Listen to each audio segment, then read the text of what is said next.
바울은 지금 천부장이 소집한 사내들인 공회 앞에 서 있습니다. 유대인의 최고 의결 기구인 이 사내들인 공회원들, 아마도 거의 70명 가까이 있는 사람들이 재판을 하기 위해서 일제히 바울을 주시하고 있는데, 바울은 그들 앞에도 조금도 주눅들지 않고 오히려 당당하게 자신의 의견을 명료하게 얘기를 하고 있습니다. 오늘 주목할 것은 6절에 나온 내용인데요, 바울이 자신을 나는 바리새인이라 이렇게 얘기를 하고 있습니다.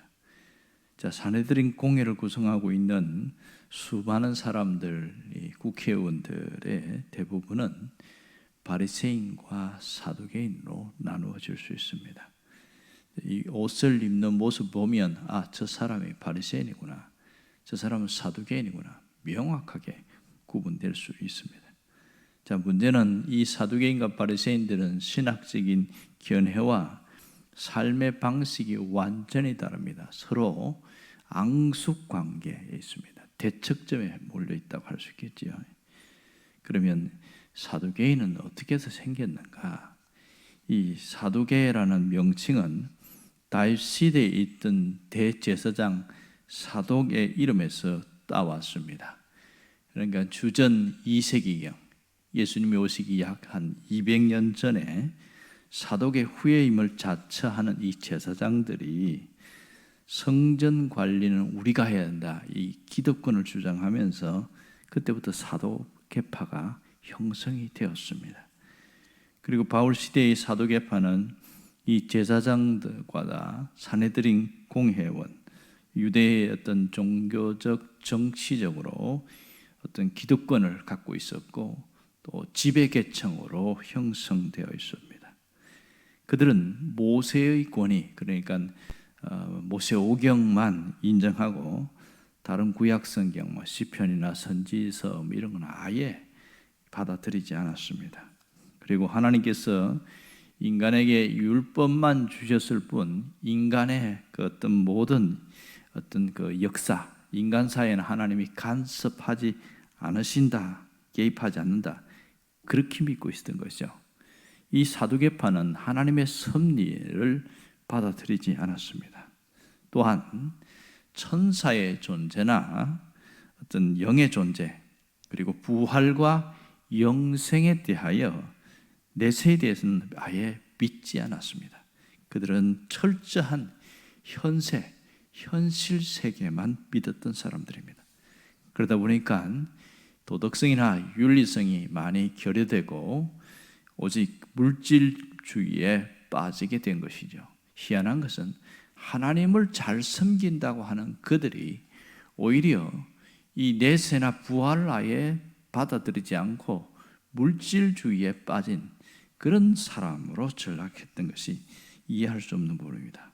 가장 신성해야 될 이 성전 제사마저 추악한 이 장사의 꾼들의 상거래로 전락하게 되는 그런 일들을 바로 사두개인들이 행했다는 겁니다. 그래서 이걸 잘 아는 사람들에게는 이 사두개인 하면 정오와 혐오의 대상이었습니다. 하지만 함부로 건드릴 수는 없었던 것이지요.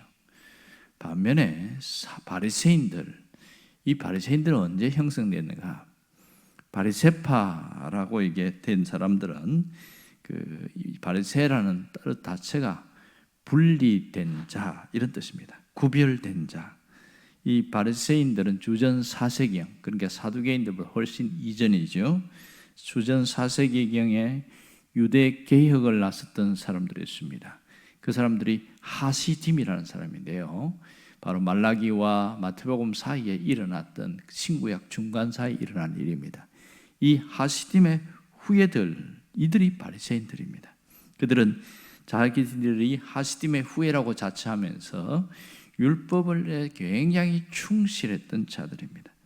세속적인 것들, 또 율법에서 위배되는 것들, 경건하지 않은 것들, 그런 것들은 다 구분해서 스스로 자기 삶에 분리된 그런 삶을 살았습니다. 그래서 바리새파 이렇게 됐던 것이죠. 그들은 자신이 바리새인으로 불리는 것 자체가 상당히 자부심을 갖고 있었습니다. 그리고 이들은 모세오경뿐만 아니라 구약 성경 전체를 정경으로 받아들이는 그런 사람들이었습니다.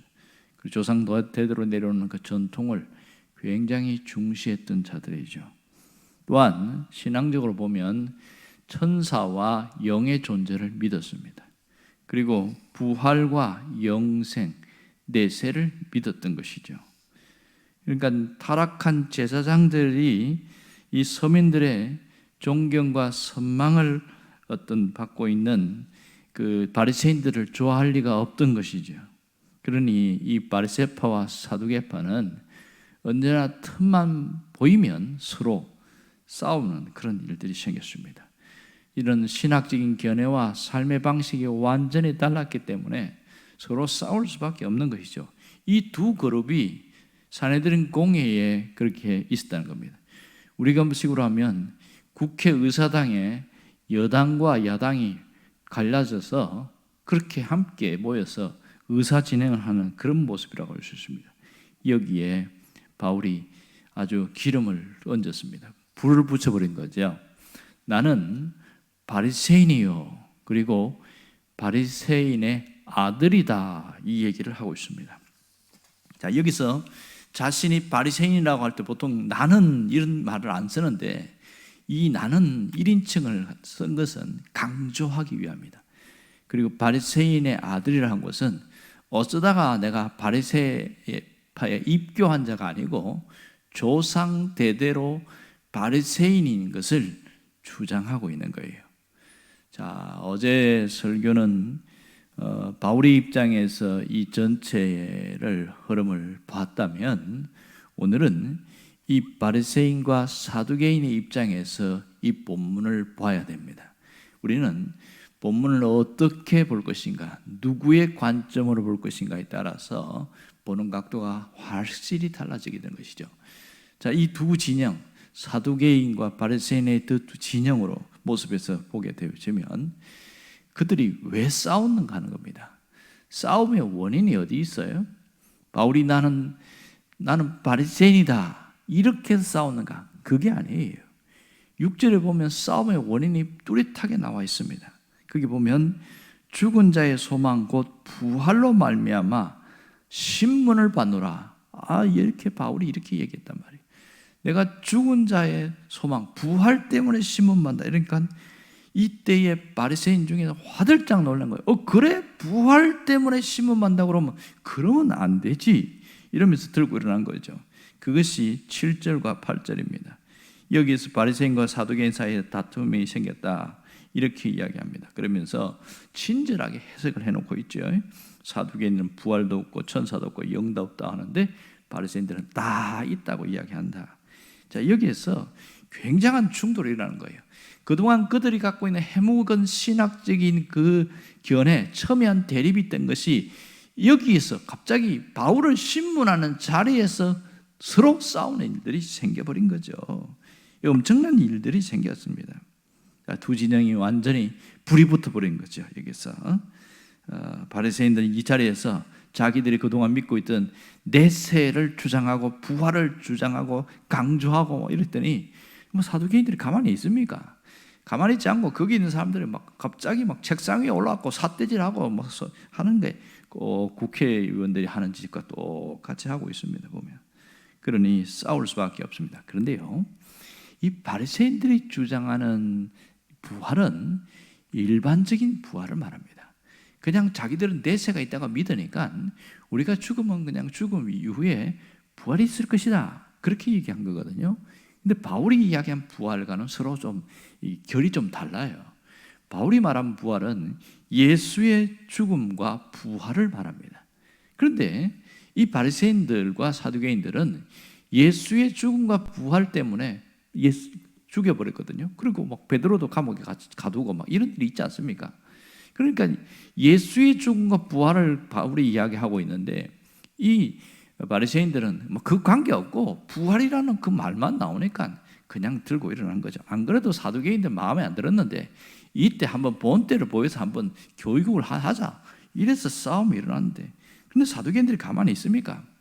그들도 급진주의자들이 있잖아요. 이 바리새인들에 대해서 좋지 않게 생각하는 사람들이 아주 다혈질적인 사람들이 막 일어나가지고 서로 싸우고 멱살 잡는 일이 생깁니다. 그게 어디 나오냐면 10절입니다. 큰 분쟁이 생기니 그랬어요. 큰 분쟁이 생기니.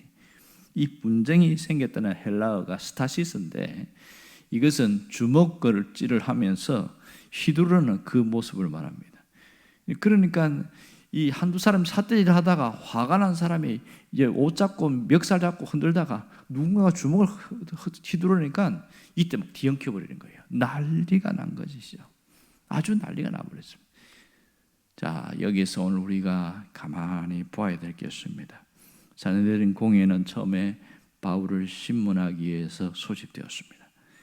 피고의 신분으로 공회에 참석한 이 바울이 스스로 자기를 변증하는 그 시간입니다. 만일 이 공회원들이 사도 바울의 변증을 처음부터 끝까지 경청했더라면 아마 그들이 막연하게 알고 있는 예수 그리스도에 대하여 정말 자세하게 들을 수 있는 기회였던 것이죠. 그리고 하나님의 복음에 대해서 제대로 접할 수 있는 기회인데 그들은 자식이 진영의 논리에 갇혀서 스스로 그 기회마저 버리게 된 것을 볼 수가 있습니다. 사두개인이든 바리새인이든 모두가 예수를 십자가에 못 박은 자들인데 그들이 잘못 알고 있는 것을 알 수 있는 그 기회를 잃어버리고 결국은 자신들은 진영 논리에 갇혀버렸죠. 이를 통해서 그들은 영원히 미래의 예수에 대해서 할 수 있는 복음을 접할 수 있는 기회를 잃어버리게 되었음을 알 수가 있습니다. 우리 가운데 보면 수천 년이 지난 세월이 돼도 여전히 진영 논리는 뚜렷하게 존재하고 있습니다. 2000년 전이나 지금이나 진영 논리는 있습니다. 지금으로부터 8년 전에 영국에서 브렉시트라는 그 때문에 투표를 한 적이 있습니다. 정확하게 2016년 6월 23일인가 봅니다. 브렉시트는 영국이 유럽연합에서 탈퇴할 것인가 말 것인가에 대한 것을 말하는데 이 두 가지 양쪽의 진영 논리가 팽팽한 거죠. 그래서 그들이 그 유럽 경제 공동체에서 잔류할 것인가 아니면 탈퇴할 것인가를 묻는 투표를 했는데 그 결과가 약 67%가 처음에는 1975년 된 잔류하는 것으로 나왔는데 41년이 지난 이후에 2016년이죠. 그때는 탈퇴된다가 찬성이 51.9%였습니다. 반대가 48%였습니다. 그래서 탈퇴해버렸어요. 뭐 그러면 그런 괜찮은 줄 알았죠. 그 다음에 그들의 진실이 드러나기 시작하는데 굉장한 후폭풍이 불었습니다. 영국의 그 파운드, 우리나라는 달러죠. 그 어떤 가치가 완전히 폭락해버리고 영국의 증시 주가가 폭락하는데 무려 그때 154조 원이 바닥을 치는 그런 일이 생겨가고 야 그러지 말고 우리가 다시 합류하자 뭐 이런 얘기 나오는데 이미 끝나버린 거죠. 그리고 외국 기업들이 막 밖으로 빠져나가기 시작하고 금융들이 이탈하고 영국이 완전히 혼돈의 도가니 속에 빠졌습니다. 그리고 지금도 그 여파는 8년이 지났는데 후유증을 여전히 앓고 있습니다. 그래서 경제적으로 힘을 못 쓰고 있어요. 이게 바로 진영 논리에 갇혀서 나타나는 역사적 사건입니다. 두 진영이 그렇게 서로 싸우다가 나라 자체가 지금 침체되어 가는 그런 일들이 생겼습니다. 우리도 보면 진영 논리에 빠지는 경우가 종종 있습니다. 우리는 오래전부터 정치적으로 또 사회적으로 지역적으로 서로 진영 논리에 갇혀서 싸우는 경향이 굉장히 많습니다. 2000년 전에 사두개파와 바리새파가 싸우는 것처럼 이런 일들이 굉장히 많습니다. 가장 뚜렷한 게 국민투표입니다. 투표할 때 나타나는 그런 현상들인데 진보냐 보수냐 이러한 싸움이 교회 안에까지 영향을 주고 있습니다. 어느 교회 목사님 얘기 들으니까 그것 때문에 교인들이 관계가 막 서로 다툼이 일어나서 굉장히 마음이 아팠다 그 얘기를 합니다. 여러분 교회는 예수 그리스도로 뭉쳐야 합니다. 예수 그리스도로 하나가 되어야 됩니다. 진영 논리가 들어오면 교회는 쪼개지기 시작합니다. 어떠한 것도 복음의 논리가 있어야 되고 은혜의 논리만 존재해야 되지, 진영의 논리가 들어오면 교회는 갈라지기 시작합니다. 그러므로 우리가 분명히 알아야 될 것은 교회 안에서는 정치적인 다툼이나 진영의 싸움이 있어서는 안 된다는 것이죠. 그것 때문에 우리는 앞으로 나가지 못하고 서로 좋았던 관계들이 깨어지는 경우가 많습니다. 교회는 하나님의 교회입니다. 그러므로 하나님의 논리만 우선되어야 합니다. 복음의 논리, 생명의 논리, 은혜의 논리가 주장하는 곳이 교회라는 사실을 알아야 됩니다. 그럴 때에 교회는 미래가 있고 희망이 있고 거기에 하나님의 역사가 있습니다. 우리는 그 속에 있기에 늘 이것을 염두에 두고 살아가야 합니다.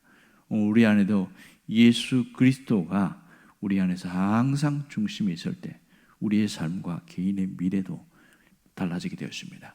사실 진영 논리도 그렇지만 자기 논리에 빠지는 것은 더 심각한 문제입니다. 분명히 성경은 아니다 이렇게 이야기하는데 자기 논리에 빠져서 고집을 피우는 사람들이 굉장히 많습니다.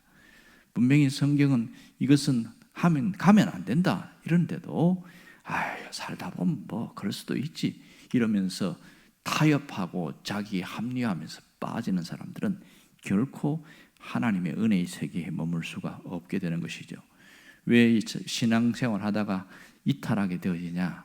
그것은 자기 논리에 빠지기 때문에 그렇습니다. 언제나 우리는 말씀의 논리가 우리를 지배할 수 있어야 됩니다. 그럴 때에 우리 삶에는 미래가 있다는 것을 잊지 않기를 바랍니다. 기도하겠습니다.